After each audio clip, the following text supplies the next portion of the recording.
most important role of a drummer is to keep good, steady time. I started when I was 9, and from that point until I was 18, I did a lot of studying, but I gave very little thought to developing my time. At 18, I went to a Stan Kenton camp, a clinic where Peter Erskine was the teacher, and his emphasis was on developing time. So when I left that clinic, I really had an insight into what it was that was needed of me to become a real good professional player. Because I was thinking about it, I was actually starting to develop much better time. Other musicians would pick up upon that and want to play because they could relax and they could feel comfortable knowing that, you know, here's a drummer that's really focused on number one priority, keeping the beat steady.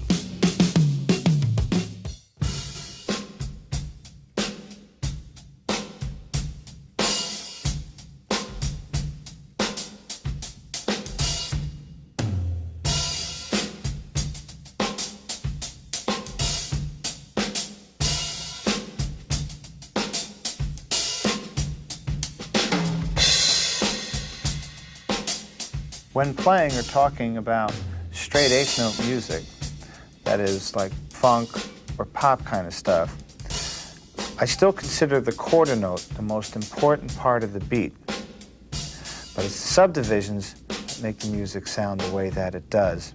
And I have to be aware of the smallest common denominator of those subdivisions to have a strong internal reference point that I can hook everything up to. For example, when I play this kind of a groove,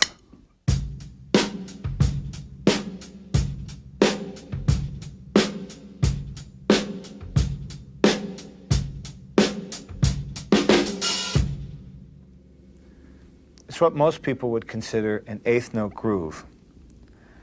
But what I'm singing to myself are 16th notes. Why? Well, because the bass drum is playing 16th notes, and my smallest common denominator being the 16th note, if I'm singing that, then whenever I play the bass drum or add that rhythm anywhere, a 16th note rhythm, I'm not flying it in out of the blue. I've got a reference point, and it's like a clock, a wheel that's in motion, and I can latch onto it, and everything will fall right where I'm going to hope it will. To me, the word groove means conveying a pulse. Okay, and a pulse is something that is felt so that people can dance to it and feel where the time of the music is. Okay, and so to me, the pulse is usually the quarter note. So what I try to do when I play any type of a groove, we're going to talk about straight eighth music now, like rock or, you know, pop style of music, straight eighth. To convey the quarter note and the pulse, I'm going to talk about the hi-hat for a second. We're going to start with that because this instrument, this voice of the instrument, can really convey a groove all by itself, and it should be paid attention to. So I got to have a couple of little rules for the hi-hat. Basically, any note that is an accent is played with the shoulder of the stick on the side of the hi-hat. Any note that's not an accent is played with the tip on top of the hi-hat. Okay, so taking that and starting with just an eighth note pulse. To convey the quarter note, we want to accent the quarter note but not the offbeat eighth notes. So if we're at this tempo and we have eighth notes, it would sound like this. 1, 2, 3, 4.